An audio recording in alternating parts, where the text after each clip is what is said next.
everybody, and welcome to another episode of the Hartford Small Biz Ahead podcast. My name is Gene Marks. Thank you so much for joining us, both whether you're listening or you're watching us online as well. Today, I'm speaking to Sam Zullo. Sam is a high school varsity basketball coach.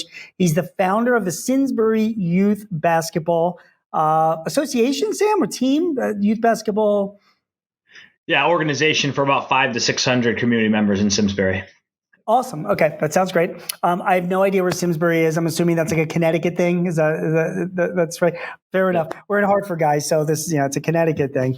But Sam is here to talk to us about what, Sam? Why would we have a basketball coach coming and talking to us on a small business podcast?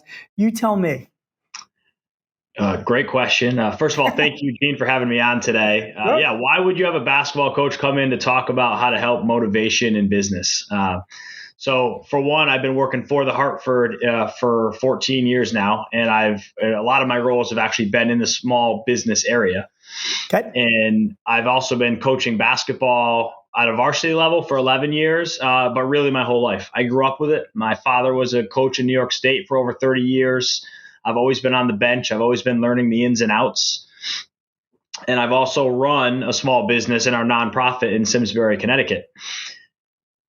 I see a lot of parallels between running a small business and coaching, especially coaching basketball. And I think there's a lot of things that when we coach a sport, when we have to think about motivating young people, we know we have to do it every single day. And a lot of times in the business world, you don't realize that you need to motivate, but you do. Yep. There's a lot of things we can share from the coaching world to help in that regard.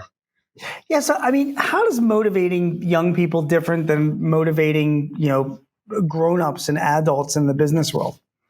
Yeah, it's different and it's not, in my opinion. The number one thing that I think is a parallel is that when you're a coach, you're the most passionate person on the field or in the gym about what you're doing. That's why you're doing it. You probably played the sport yourself. You know the ins and outs of every single skill. And you're certainly not there for the money. You're there because you absolutely love it and you know everything about it. Not everybody on your team is going to be the same way. You're lucky to have one player that's even 90% as into it as you are. And you have to find a way to motivate that group of people, even though they have different goals and motivations than you do, to accomplish something as a team. When you're a small business owner, you are absolutely the most passionate person in your business about what you're doing, right? It might be a lifelong dream. It might be a family thing. And it's really going to be hard to find employees that are as motivated as you are to accomplish your goals. And the biggest thing I have to think about as a coach every day is how do I look at each person and help them get to the goal, even though they're not me? And I think that's the challenge that small business owners face every day as well. So, first of all, you hit at my heart here. So, all of my kids played sports growing up. They were all on travel team. None of them played basketball because we're a very short family, but they played a lot of soccer. Squash was another big sport for my son, and my daughter was a swimmer.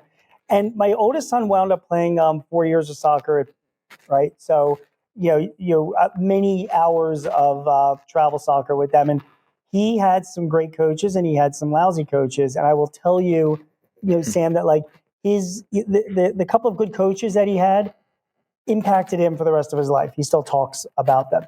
So I'm going to give you one great quality of because I remember him telling me this, and then I want to hear from you some other qualities, that you think really matter. But when I asked him why, he had one coach at Pitt his last 2 years that he just adored, and I was like, so what's so great about this guy? Soccer, and he's like, this coach cared about me. And he cared about and equally so about every member. He took the time. He spent personal time with me. He took an interest in my life.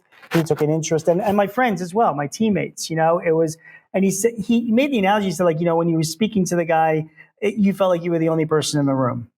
So caring about your people was a really huge thing.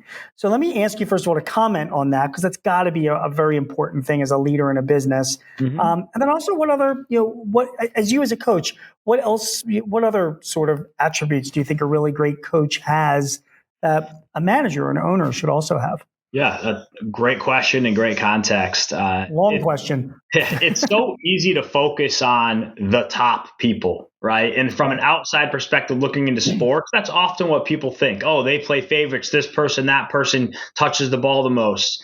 I have to interrupt you. Just so you know, by context, for 4 years, my wife and I traveled to Pitt to watch my son sit on the bench the entire game. Okay.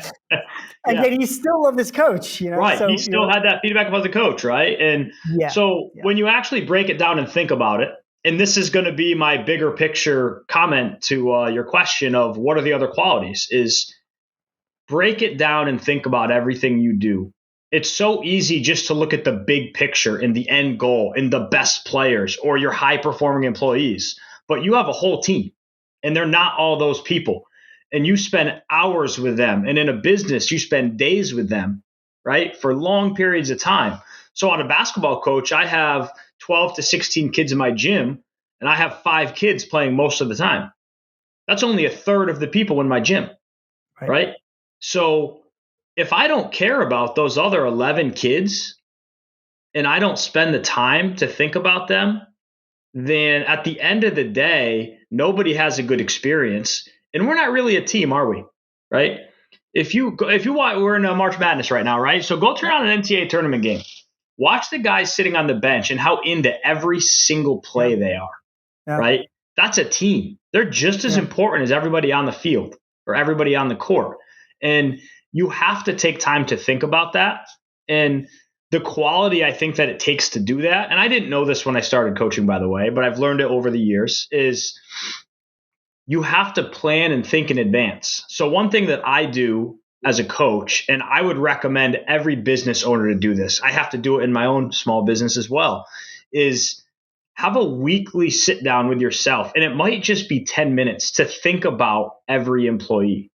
Or for me, it's every kid on my team. I think about every one. Have I had a touch point with her in the last couple weeks? Have I made sure I know where she is? How is she doing with her college applications? Does she know how valuable to this team she is, even though she's not playing? And the way that I try to do that, because it can be challenging, right, to think about all those people and keep track of it, is I always try to have 3 types of goals all the time. It helps me stay organized. And this is something that I really, really think is applicable to business as well, is we have daily goals, individual goals, and big picture team goals.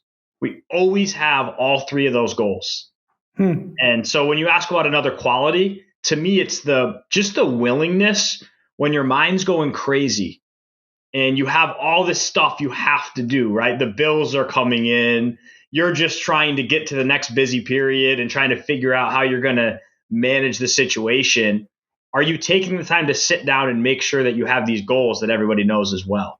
And that's kind of how we stay organized. And I can go a little bit more into those goals later. No, that's great. That's great. You had mentioned about giving like the feedback. Back in the day, it used to be that you would you have annual reviews for your employees. And I mean that is like just so old school now. I mean now people, particularly younger employees, they need to hear consistent feedback, right? And I'm sure you're that way as well when you're coaching, and I'm sure you would advise the same for business owners, correct?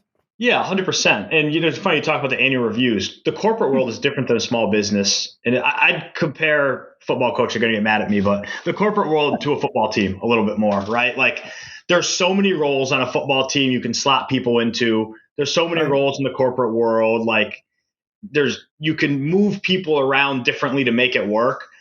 Well, on basketball, you have to play offense and defense. There's no hiding. Right. And if there's a mismatch, you're going to get picked on.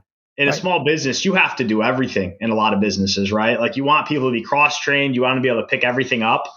And so you can't hide from anything, and you have to give the feedback.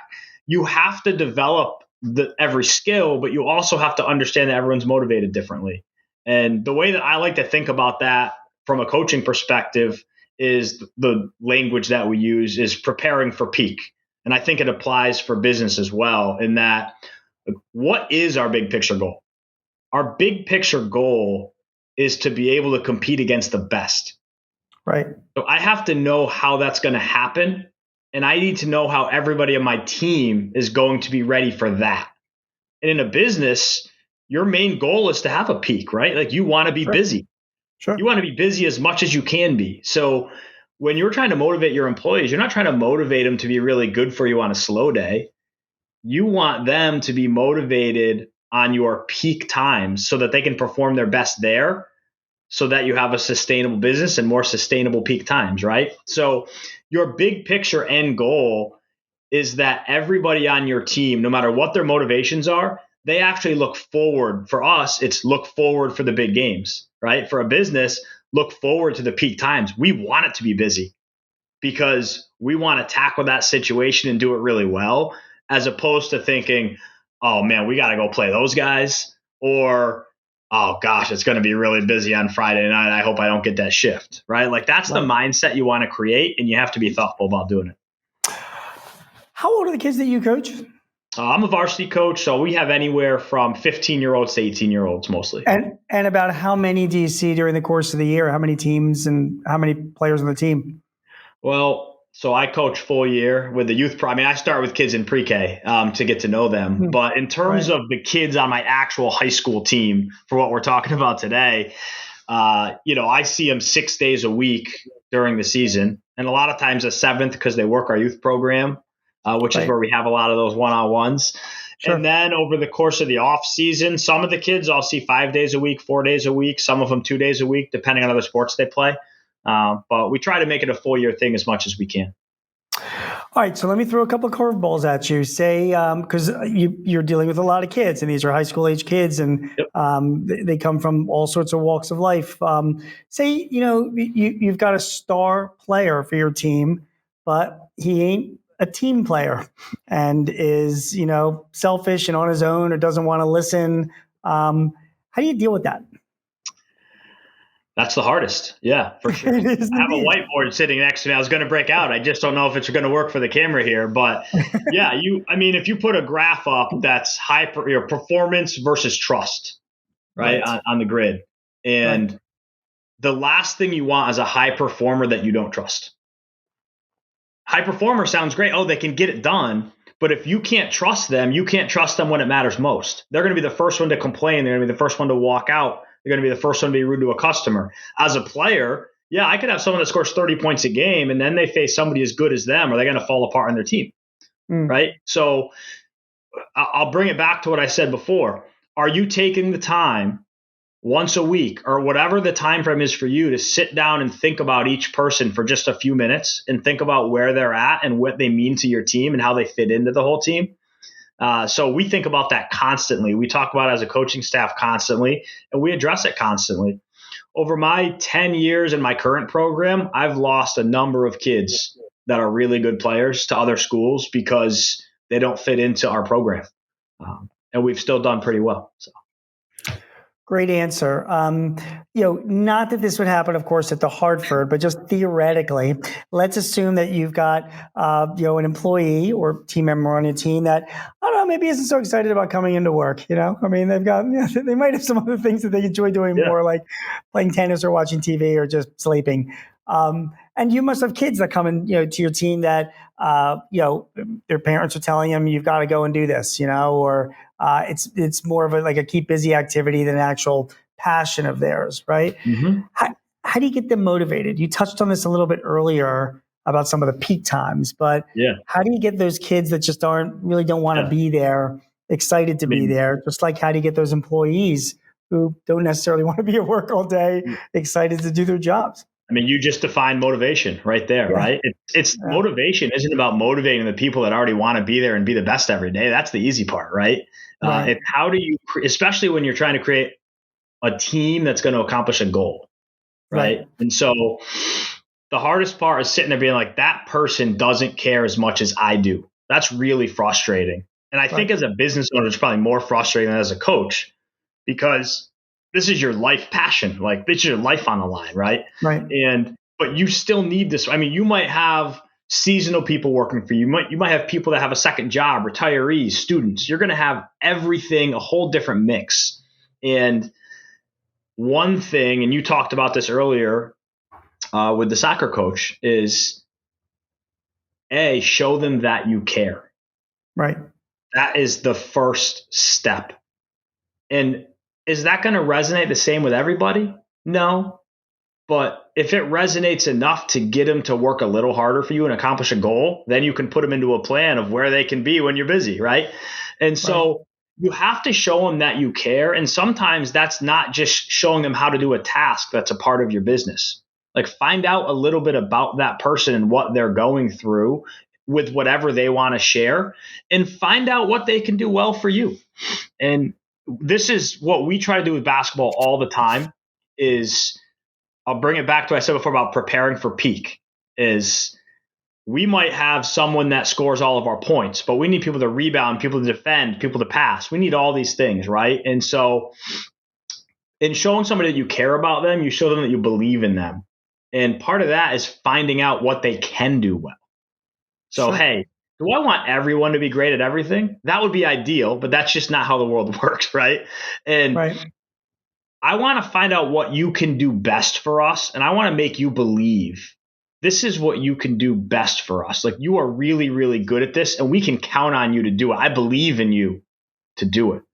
Because once you know someone believes in you and is counting on you for something that you feel like you can do well, it's a lot harder to not work hard for them, if that makes any sense.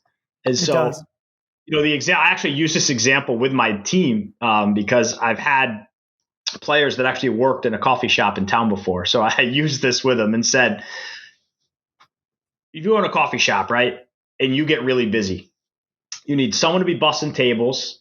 You need someone at the register, someone that can make the drinks the best. You need somebody that can wash the dishes and the glasses and make sure they're actually clean so that when it gets to a customer, they're not looking in at wondering what's going on. And maybe you cross-train all your people on doing all that stuff when you're slow because you might only have one or two people on. But when you get busy, you need that person that's the best at clearing the tables fast and quietly to be doing that. You need your cash register person to step up. You need your drink maker to get in there and crank them out. And you need your utility person to be able to go and manage the line and make sure people are having a good experience. Like, you need them to know that when it's busy, or for us, when we have a big game, that, hey, this is what you're going to do really, really well tonight. As the owner or as the coach, I'm going to help you through the other stuff and I'm going to be here for you, but you're going to do this thing really well tonight. Do you recruit kids for any of your teams? Like, do you coach teams that are at a different competitive level where you have the ability, or do you just get the kids that are assigned to you as it is? I don't recruit them. I'm not allowed to in public school, and so I get who I get. I try to show my younger kids that I care about them, that are in elementary and middle school, and work with them, so that they know that I care and that I'm passionate about what I'm doing, and that hopefully they think I'm a good coach. But no, I get who I get. So, do kids try out for your teams, and then you have to select them from a group, which means some you select and some you don't, correct? Yes. Yep. Okay, so when I'm looking to hire an employee, and I've got a bunch of candidates that are coming in applying for a job, and let's assume there's a similar level of skill set there. It's hard for me to decide on who's going to be that really great talent and not. How do you make those choices when you're looking at those kids? Yeah, great question. And the reality is, and I'm assuming this probably applies to a lot of small businesses as well, is that you don't have all the perfect candidates in front of you. Yeah. You have candidates, but there's probably very few of them that check every single box that you want. Right. Right. And so the thing that I try to focus on is what are my non-negotiables? So what are the things to me, and my non-negotiable can't be that I want the 5 best players in the state, because that's just not going to happen. So what are my non-negotiables? And I make sure that when I'm going through tryouts, I'm not necessarily watching how many baskets you're making. I'm watching your body language. I'm watching how you interact with your teammates. I'm watching how hard you play on defense. So for basketball, defense is a thing everybody can do. And every business might have a thing like that, right? This is something that every person can do. And I need them to be able to do really well. And I don't really have time for them not to do it well. And that would be what I would focus my questions on. So whatever the non-negotiables are for you, I hit those the hardest on the first 3 days to make sure that I have a good base of everybody at least being at a certain place that's going to be on my team. What are your non-negotiables? Yeah, for us, it's, we have it kind of written on our locker room wall. It's Let's do this from memory. Defend, and accountability. So for us, accountability is our biggest thing. And it's just, it doesn't matter what your thing is. If you're the 12th best player on the team or the best player on the team, the things that we talk about that we believe in you to do, that you know are your strengths, you have to be accountable for those things.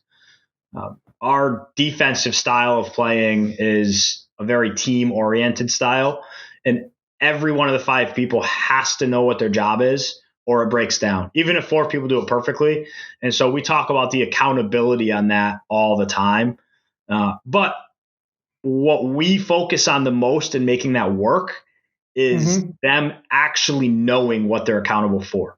So you would never see me coaching a game yell at somebody for doing something we don't work on in practice. Anytime that I see that happen in a game, I'll turn to my assistants and say, write it down. We need to work on that tomorrow. We didn't drill it. That's my accountability. Got it. That applies in a business, right? Like 100%. Did you teach them how to do it? Did you focus with them on it? Or did you just assume they knew how to do it, right? Well, it's also meeting your job description, right? And being very, very clear on what their responsibilities are.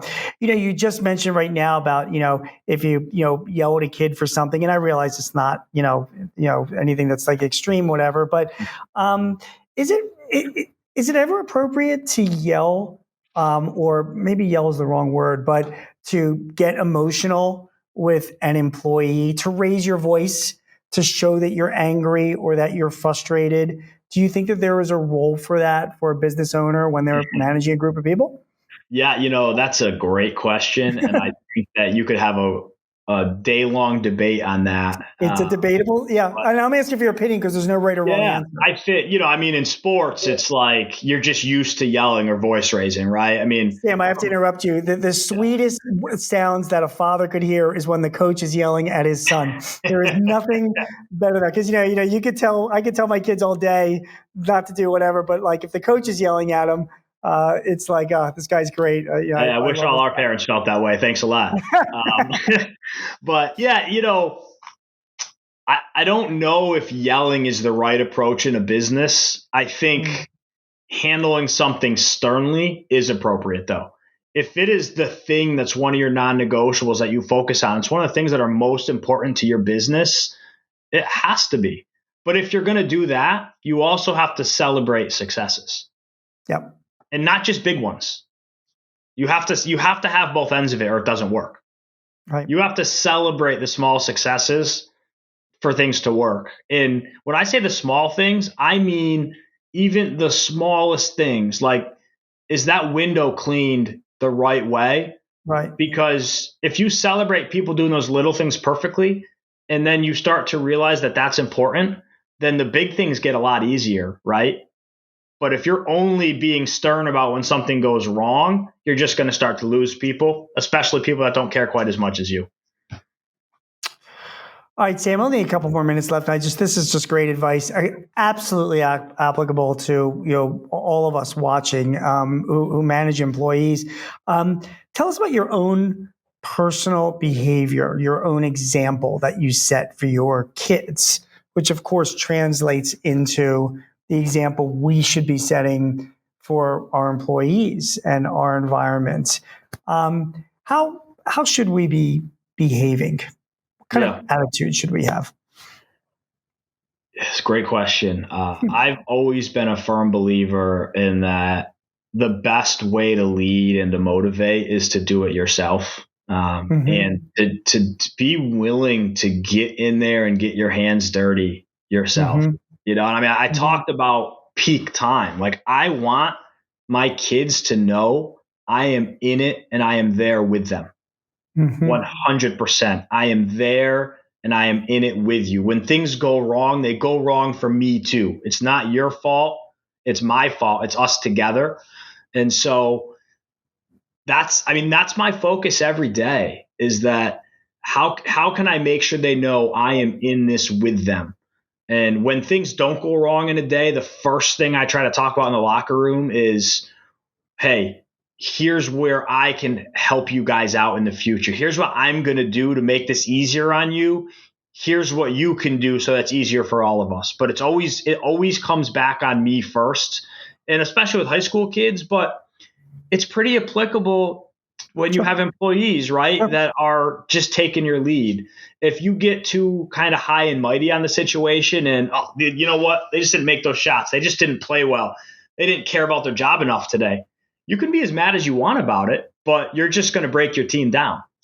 So get your hands dirty, show them that you care. And again, I'll go back to the planning.